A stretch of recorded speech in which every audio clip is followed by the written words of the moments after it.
Hello, Mega Maniacs. You got Mr. MegaManFan here. Like, share, comment, subscribe. You know all the things to do.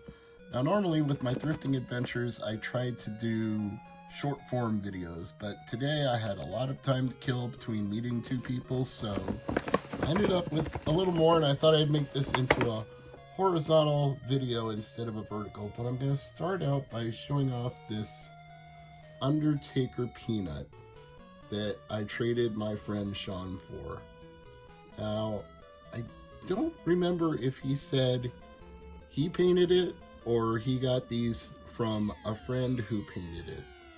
I'm sure he'll tell me in the comments either way, but he was one of the two people I was meeting up with today because he was concerned about how fragile it is and he didn't want to take it to a game store that we both frequent and then have it get crushed under anything or mixed in with anything and then accidentally squished, which looking at it I can understand why, but it's also in a protective dome, so it probably would have been safe. But since he was giving this to me, I decided to make it a fair trade. He would have just given it to me for nothing, but I didn't feel good about that, so I traded him a Full Metal Alchemist ceramic mug because he is a huge anime fan like I am. So I picked up one of these at a thrift store and traded it to him. So I feel like we both got something good out of the deal. He got rid of something he didn't want and he got something anime related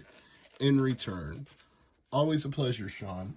And he also loaned me something to watch, which is in this thrift bag as well. He loaned me the Fate Zero box set, which he says is the best of all the different Fate collections that there are. So I will look forward to watching this one and tell him what I thought of it. But I appreciate Sean letting me dip into his library for something to watch. Again, that's awesome. Thank you, Sean. But now, let's move on to the thrift store finds. And one of these is pretty unusual for me since I don't normally do big box PC games, but this was just too good to pass up. The strategy guide for Railroad Tycoon 2 and the big box game. I might even have to turn the camera a little so you can really appreciate just how big this is and heavy, which makes me think everything should be in here. And like I said, I'm not normally a big box PC game, but you rarely see them in this nice a condition at thrift stores. They're usually all beat to heck and back. So I want to open this one up and find out if everything is inside here. But again, just from the looks of it, I would suspect that is the case. It's definitely been opened before because the top flap is already creased, so I'm not worried about reopening it. So inside here we've got the player's manual, although it says Railroad Tycoon, not Railroad Tycoon 2. I don't know if that's... Maybe it includes the original game and Railroad Tycoon 2 is the expansion? I don't know. Also, while I'm asking questions, since I don't have a Windows PC and I have a Mac, but it's a very modern MacBook, what's the best Windows emulator to run on MacBook? I suspect it's not Winolator because I've heard there are virus problems with that. Oh, and we got floppy disks inside here. So that's going to be an interesting challenge in and of itself because I don't have a 5 1/4 inch USB drive of any kind. So unless there's like a CD-ROM also in the box, I may not even be able to run, or I may not be able to rip this. But we've also got a product manual with all the different things you can buy. Micro Pros, not just for fun. and a card you can fill out to order whatever you want. This is completely complete. I am very impressed by this. And we've also got a registration card that was never filled in. Starting to wonder if the person who owned this ever played it. Got player aid cards, like macros that you can use and icons that you'll see in the game. And a form to order a backup disc. I mean, there's really everything in here. Top Gun Fantasies. Oh my, that's a little expensive. But it's still cool that it was in the box. Think out of the box. Think in miniature. And a technical supplement. So no, it doesn't appear that there is any CD-based media in there anywhere, which means it's probably not going to be something I'm going to be able to play, because I don't have a USB drive for 5 1/4 inch floppies, nor do I have any way to run them on a real PC, so I can't rip it, I can't play it. But man, just seeing all this stuff in the box fills me with a happiness that makes it worth buying a big box PC game, because you really don't find them this complete very often, or a box in this nice of a shape. Paid like $5 at the thrift store, and they had a 15% off discount on top of that. So I don't know what the going price is. I'll look it up after I finish filming this, but I feel like it's worth well more than $5 in this condition and completeness. And got a cheap HDMI cable, because you can always use more of those. So that thrift store had a gimmick basically where they had Easter eggs on the counter, and in each Easter egg was a piece of candy and a discount coupon. I would have taken 5 or 10% off, but 15, hey, that's worth it. My whole purchase ended up being like 20 bucks. A lot of these are just like power cables, micro USB cables, but with all the plug and play devices I have, who can't use more of those?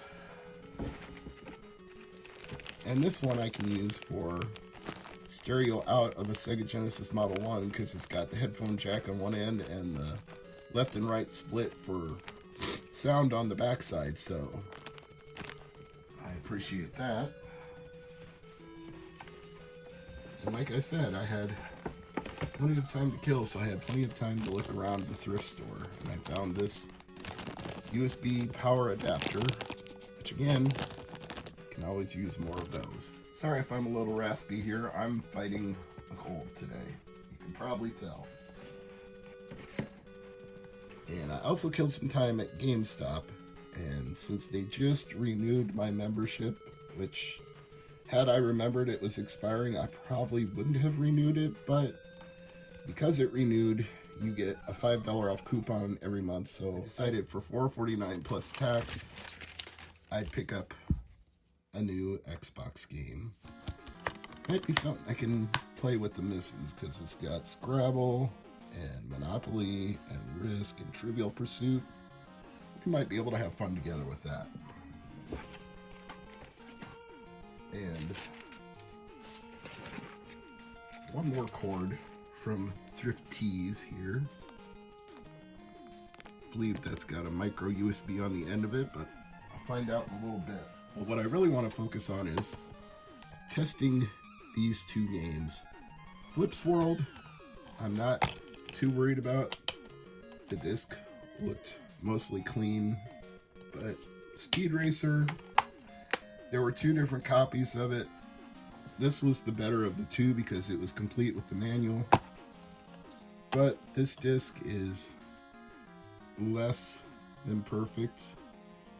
So if it works, great, and if not, I'll get it resurfaced, because either way, these 2 games were only $3.99 each before tax. Even though I sound raspy, I'm feeling better, and I just took some allergy medicine before this, so hopefully that'll help me feel better still.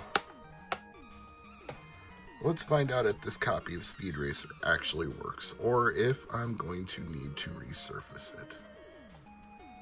I can just get this pointer to point. TV only, please. And one of the downsides of the Wii U is it defaults to widescreen when you play Wii, so there's really no way to adjust that. If I ever find another component Wii cable, I'll hook up a Wii to this TV, and then I won't have to deal with it being the wrong aspect ratio, but for the purposes of testing, I'm just going to live with it. And trust me, I've looked in the system settings, and the only way you can do it is to make it not HDMI on Wii U. You have to go to like 480p on Wii U, and then everything gets squashed. But then it's the normal aspect ratio on Wii and the wrong aspect ratio on Wii U. You can't win. You can have one or the other, but you can't have both. Well, so far, it looks like this disc is actually going to work. Usually when I get discs that look a little scratched up, they don't, which is why I don't usually get discs that look a little scratched up, but so far it's booting up, so... And it's even saving a profile. Please hold your Wii remote horizontally. Okay.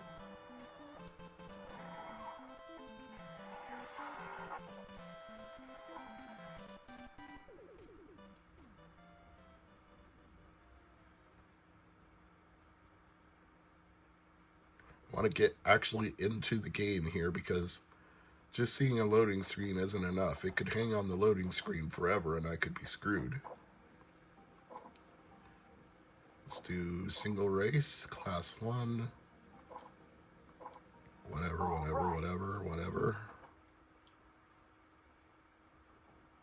Tilt the Wii remote to steer your car. Wonderful, it's one of these games.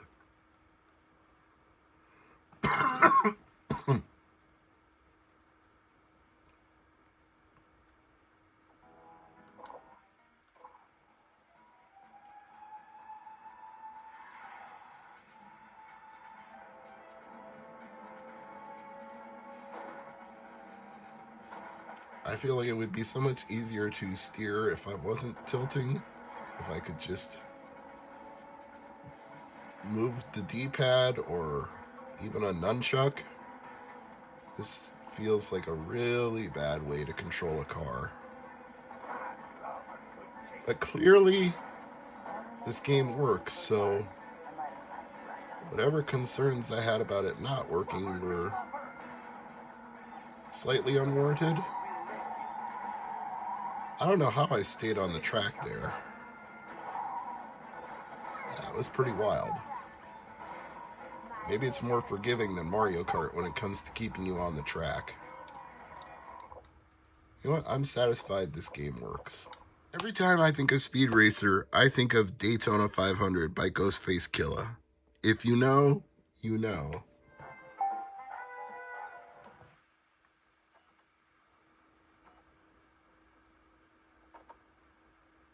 I said, flip it. Flip it good. Flip it, flip it. Flip it good.